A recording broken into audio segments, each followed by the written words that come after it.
Welcome everyone to the Dreambuildrs podcast. I'm very excited for this episode as we will touch upon a topic that for many of us is perhaps still a little bit intangible.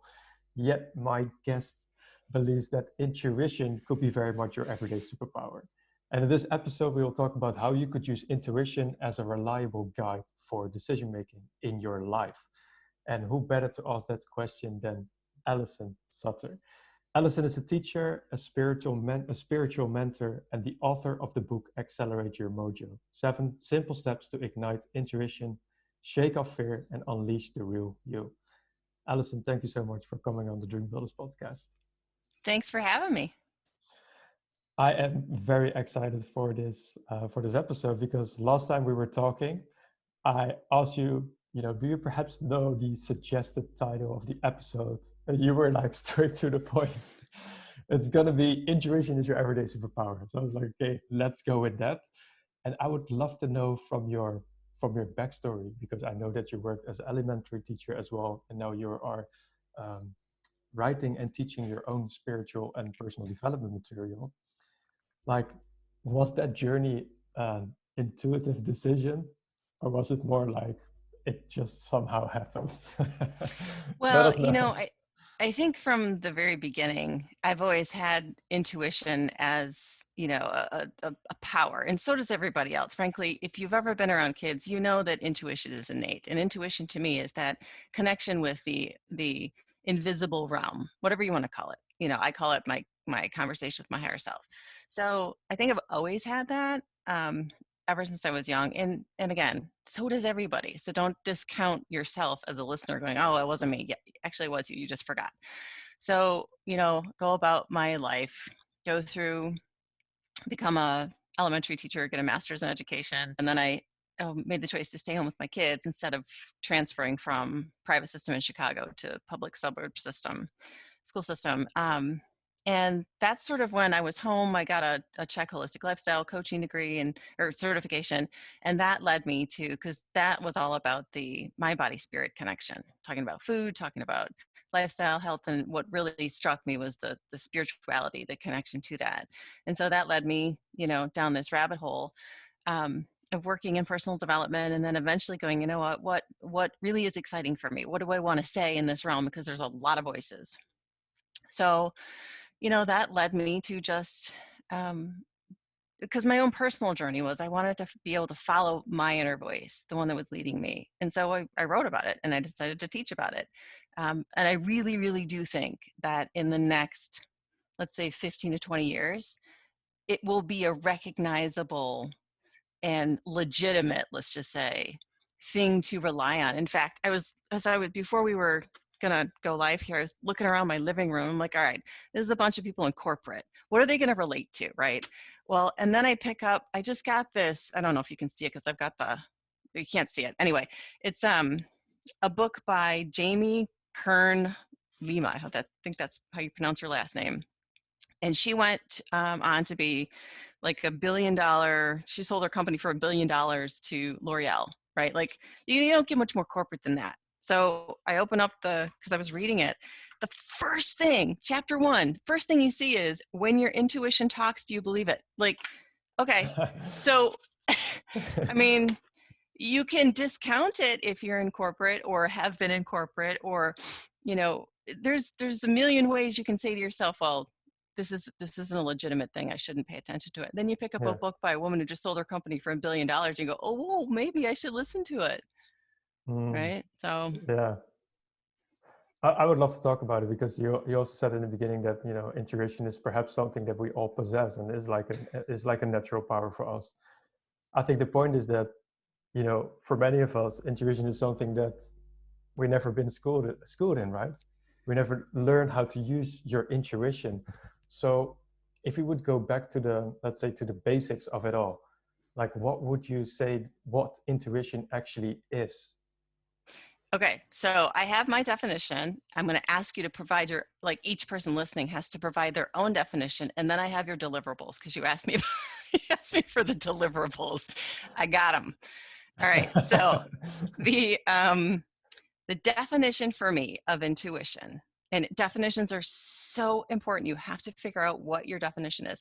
Mine is my conversation with my non-physical self. Okay. So even if you don't believe this, I'm going to give you a way to think about your physical self and your non-physical self. If you look at a monocle or like a monocular view, if you cover up one eye and you only have one eye, you only have half the view, right? Binoculars, as you adjust binoculars to these two viewpoints, as you adjust it, they become one holistic viewpoint. So that's your physical and your spiritual. You're adjusting it as you learn about intuition, because it's a spiritual skill. It becomes this holistic perspective. So that's why, you know, you have to kind of get in touch with it. But so that's my definition. So anyone listening has to figure out what your definition is, because most people limit it to miracles and emergency situations. Like, oh, I needed to run from that bad man in the alley. And then that's it. And then they don't think about it again. Yeah. It is way more than that. It is literally your everyday superpower. So if that's your definition of it, you're going to be blocking your ability to connect with it. So open your definition by using questions. Well, what would my intuition look like if I allowed it to be an asset to my skill set every single day? What would it look like for me? Is it more than just a gut feeling? Is it more than a knowing? Is it the conversation I have in my head? Is it that idea I just got? Like, what is your definition? I got to figure that out. So now remember that we're not dealing with tangibles, we're dealing with intangibles. So your deliverables are intangibles, okay?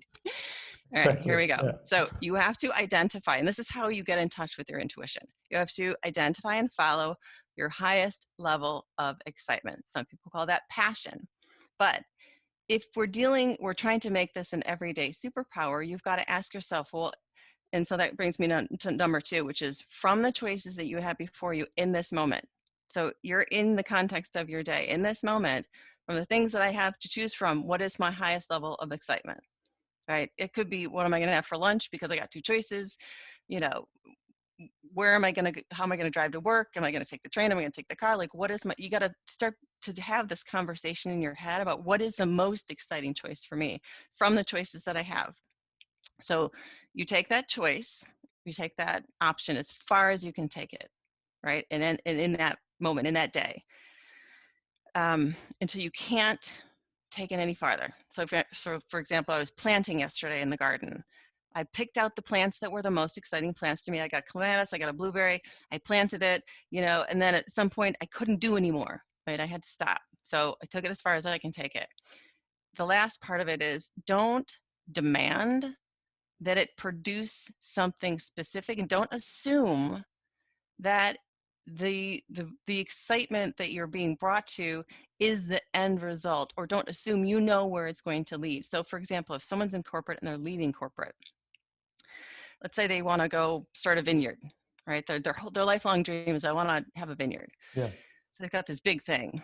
So you're going to have to follow this formula, understanding that it is a formula to get you to that end result. But if you think you know exactly how to get from A to B, then you're going to delay actually the result in and of itself, because of the way this factor works and how it delivers you to your the fastest way to get from A to Z, mm-hmm. right? Or A to B. Mm-hmm. This is a formula. It is a way to get from that corporate job to own that vineyard. I cannot tell you how much time it's going to take. I don't know. There ain't no 30-day formula to this. Like, you can't go 30 days from corporate to vineyard. It doesn't work that way. Yeah, so you just have to follow the formula, and intuition is part of that very, very logical and what's the right word? Like, not confident, like dependable. Mm-hmm. Yeah. So there you go. All right, Allison. So I'm just analyzing right now, right? So imagine we follow this like 3 steps that you mentioned. So identify your highest level of excitement. Mm-hmm. The second one was follow your most exciting choice, correct? From the choices that you have before you in that moment, pick one. Yeah. Don't try to pick something that isn't your choice. Like, if people go, well, if I had that choice, well, you don't. Mm-hmm. Pick the one in front of you. And then number 3 is, don't assume, it's going to be the end result of what you're expecting it to be. Okay, so that's a 3-step process. Then how is that going to come to you? Like you talked about it before, like introducing something that comes perhaps in various sources, like a gut feeling, a certain insight, a certain knowing. Does it depend on the person?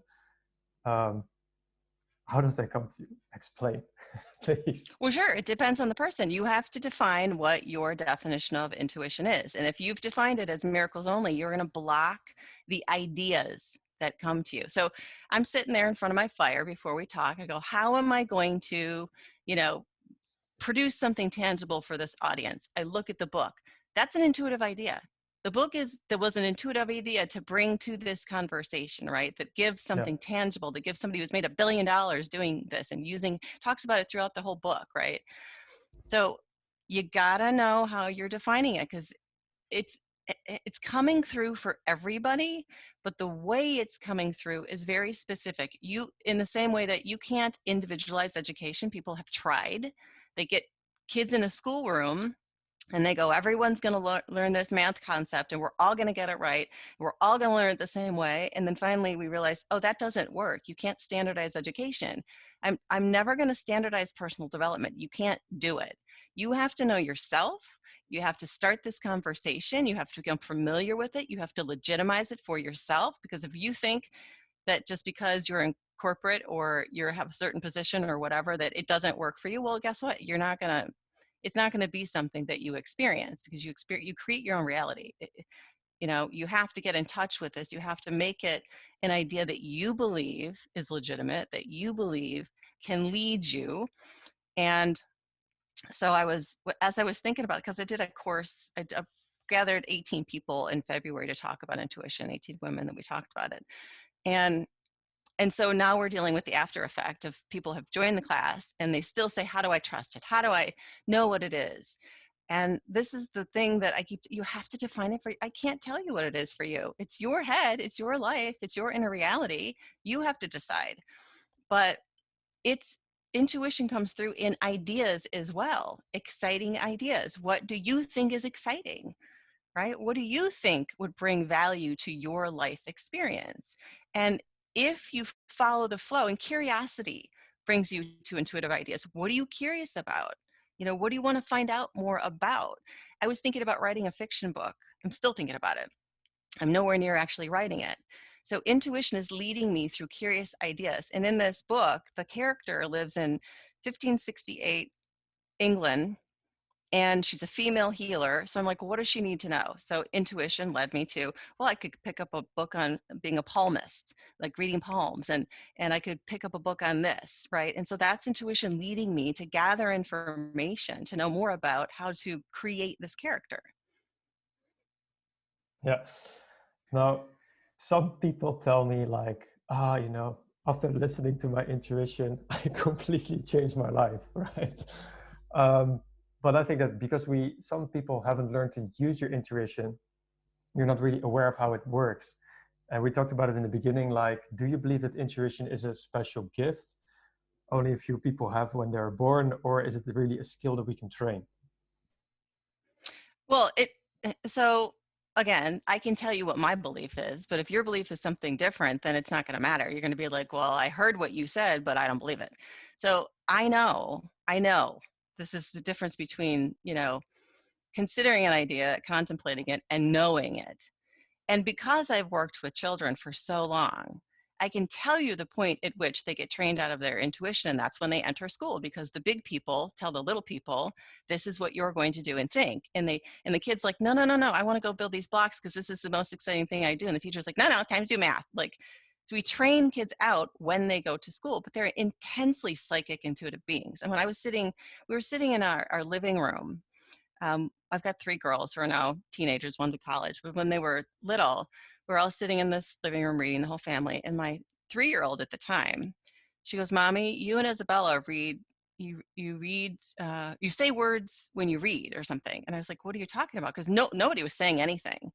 She's like, you say words in your head. I'm like, well, give me an example. She's like, well, there's something about a sidewalk. I'd literally just read a sentence in my book, in my head, about a sidewalk. So children are psychic. They are more connected to their spiritual side until we train them out of it. So if you were born, if you were a child at some point, then you were intuitive. That's just all there is to it. You got trained out of it. But if you were listening to this conversation, by default, you are interested in getting trained back into it because you're listening to this conversation, right? So either you've turned it off by now and you're like, baloney, not going to believe you, or you're still listening, which tells you that this is an exciting idea to explore. So when you get off this podcast, ask yourself, what else can I read, or what else can I listen to, or what else can I do that might help me shift my idea from being disbelief to belief? Ask yourself these questions and allow this conversation to take place.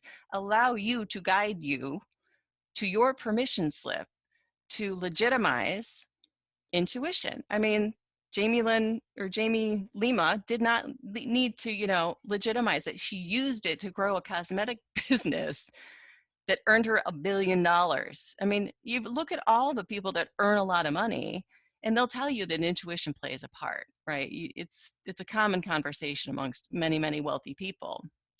And musicians often talk about the intuitive guidance, the language of music. That's a non-visible language, right? It's an invisible language that they trust, and it comes through the intuitive, channel. It's this connection with something that's intangible that you trust. That's exciting. An artist uses it. Writers are the people who are given full confidence to use their imagination to connect with intuitive ideas. And nobody thinks they're crazy. They talk to people all the time in their head, and no one says, "Oh, you're nuts." Right? They're writing stories about characters that they say the characters told me what to do. We're like, okay, well, your intuition's telling you what to do. Listen to it. Don't tell yourself it's not a legitimate thing. And it will guide you down your path of least resistance. It will get you from A to B in the fastest, most joyful path that you personally can travel, because it knows what you're most resistant to. So it's going to lead you to things that you're less resistant to. So you can have the most, the best experience in taking some kind of inspired action. And intuition is connected to inspired action, because in spirit, it means in spirit. Inspiration means in spirit. So inspiration is guided by this connection to your intuitive self. Motivation is governed by your belief systems. Motivation works on beliefs. So beautiful what you just said there. I want to go back to the beginning of what you were talking about, when you were talking about kids and that kind of, they're very intuitive just in their being. I think that's very interesting also, like how we then can become more trained into becoming more intuitive. Also to take directional guide in our life. So what will be some very simple and practical steps for anyone to become more intuitive? I told you, follow your highest level of excitement, take it as far as you can take it. You can't take any farther. That's the formula. Don't do anything else. So I can't tell you what your permission slips are going to be. Permission slips are the things that you do that give yourself permission to believe in something. For example, if you go, you get sick and you go to the doctor and you believe in conventional medicine. So you take the pill and you get better. That's your permission slip. You don't believe in conventional medicine. You go to a holistic healer and you get better from that holistic healer. That's your permission slip, right? You have to, I can't tell a person, this is why personal development is so interesting. It's like we've tried to standardize it. We've tried to say, do A, B, C, and you will absolutely get your result. Well, guess what? It doesn't work. Some people do it because they themselves give themselves permission to use that step to get a result. But it doesn't work for everybody because some people aren't harmonic or don't enjoy that idea. So for me to tell you physically do, so, okay. I will tell you some things. Meditate, take a walk, do things that are enjoyable to you. And these are things that are enjoyable to me. Taking a walk, taking a bike ride, going and working in the garden. Sometimes people get intuitive ideas in the shower. It's do the things that you are most enjoyable, connect you with nature, and that are situations where you're experiencing some kind of internal sense of satisfaction, because those are the internal states that are going to allow you to commune with your intuition. But if you follow that formula, that's the only thing you need to do. There's a built-in algorithm that will lead you from point A to point B. Now that contradicts what personal development tells you, because personal development tells you do ABC, take as much action as you can, go bonkers on the action, just go all out, do as much action as you can. Well, guess what? That doesn't get everybody their results. It doesn't. For the number of people, let's say there's 500 people listening. I guarantee you that there's a percentage of those, probably around at least 50%, who have gone action, action, action, and don't get the result that they want. It's because it's not about the action. It's about, are you taking inspired action, or are you taking action you think you should take? Like, are you marketing your product based on actions someone told you should take, but you're not getting a result, versus marketing your product in the way that's most enjoyable to you and getting a result that way? Like, you can, I wish there was something, I wish I could just wave a magic wand and say, run 6 miles every day and you'll absolutely have your result. If it was that easy, everybody would do it, right? Yeah. I mean, you have to come back to the fact that this is an individualized earthly experience. Yeah. Individualized. It is not the same for everyone. And we try so hard to standardize it. We really, really want to, because it sounds easy and it sounds fun. But my job and my interest and my passion is in the next 10 to 15 years to get the word out that we cannot standardize personal development. We have to individualize it, and we have to give permission to people to take their power back and follow their inner guidance, because it's going to get them there faster than following the advice from even the biggest gurus. Yeah, I totally resonate with what you're saying. And if we go back, I just would like to understand, if you are to say that you should identify what your highest level of excitement is, right? How can people identify that? Is that a feeling? Is that a emotion? Is that something specific they can do, an activity? Yep. So, okay, this is a great question. So what I would recommend someone does is you can just find on the internet. I have one, there's a million out there. It's called the, like a spectrum, the emotional scale, like the spectrum of emotions. Yeah. Look at all the emotions that we have put a word on, a label on, everything from fear to joy, right? And become familiar with these terms. Identify when you are feeling similar sensations as you would, identify with these words. Now, for example, if you're depressed, trying to get to joy is not a good thing. So if you're depressed, a higher level of excitement from depression might be anger, actually, honestly, because it's a more empowered feeling than despondency and fear. So you have to know where you are on your emotional scale in relation to any particular topic, whether it's your relationship with your spouse or your parents or your money or your education or your possibility. You have to know where you are on this spectrum in relation to this topic.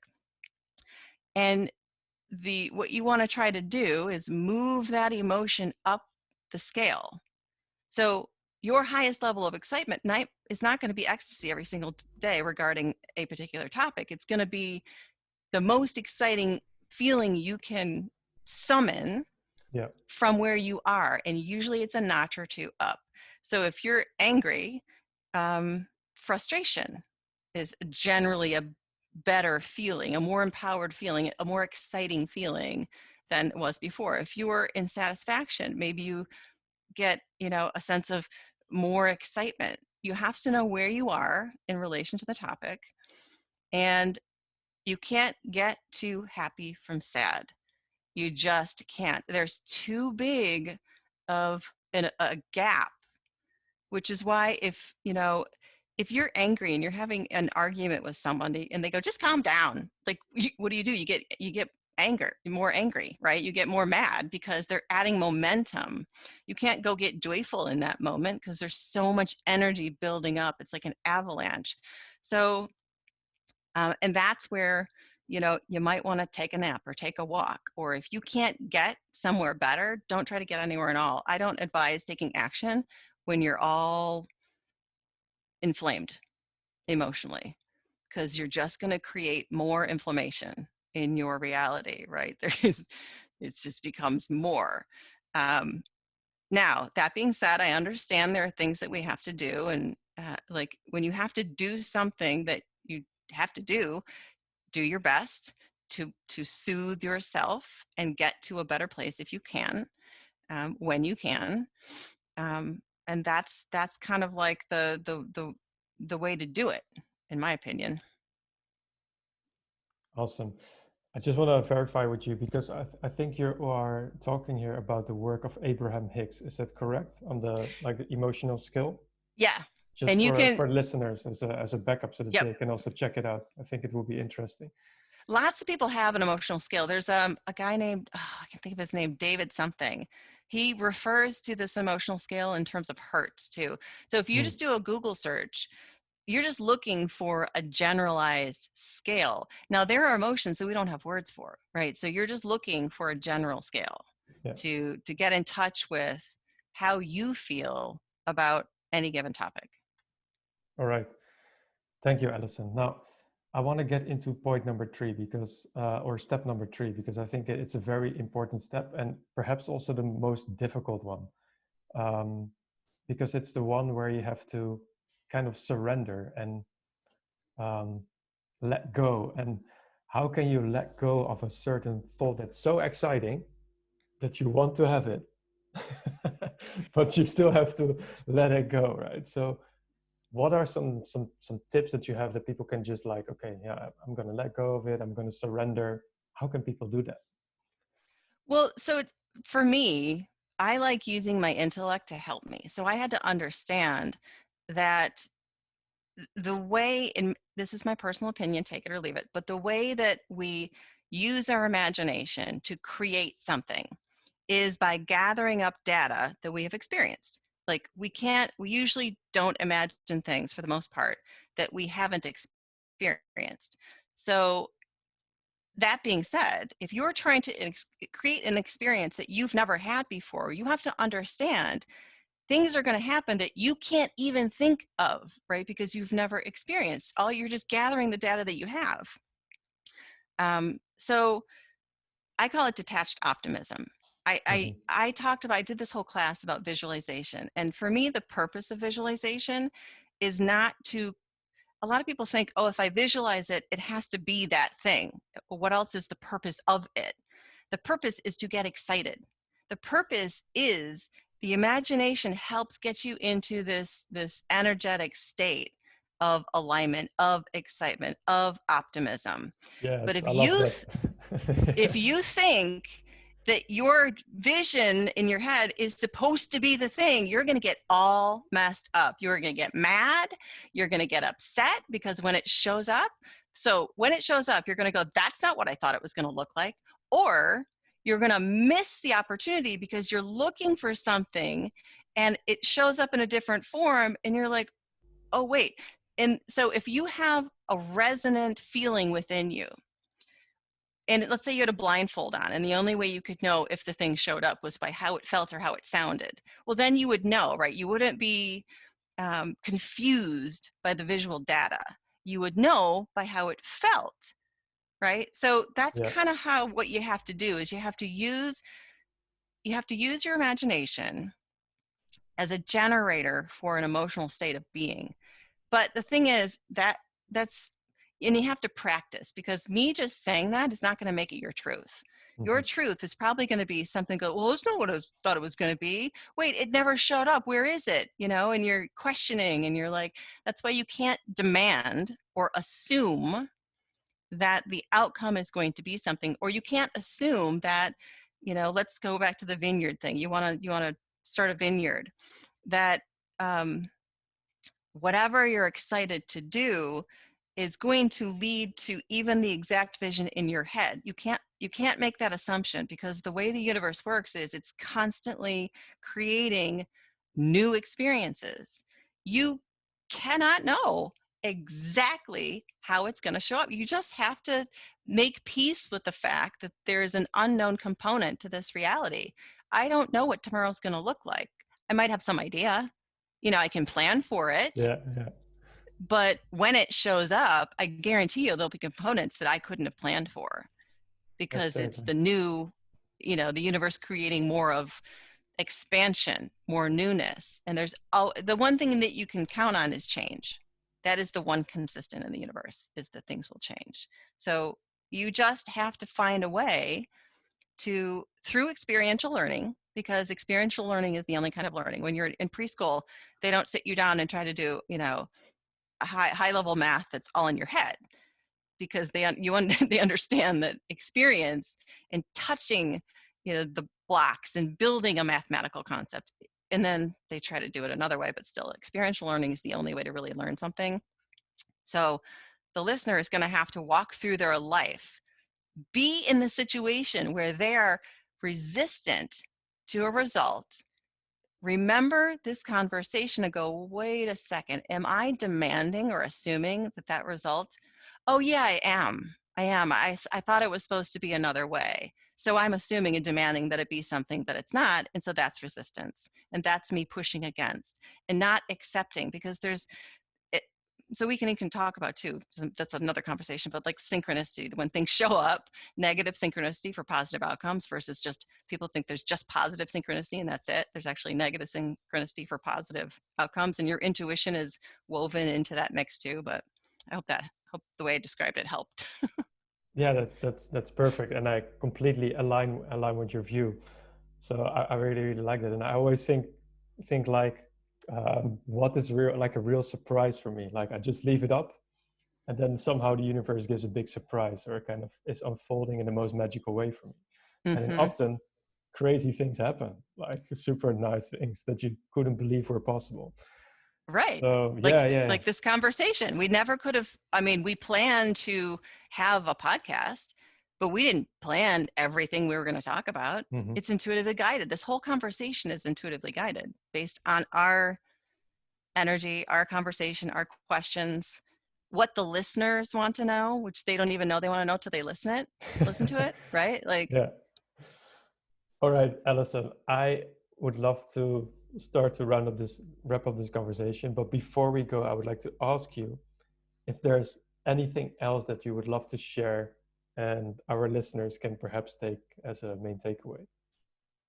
Sure. Find an opportunity during every single day to have at least 3 to 4 minutes of silence.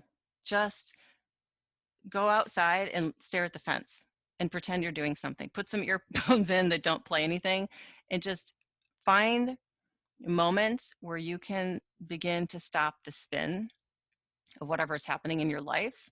And as that momentum slows, this other momentum of true abundance, which is a whole nother conversation, because abundance is not just money.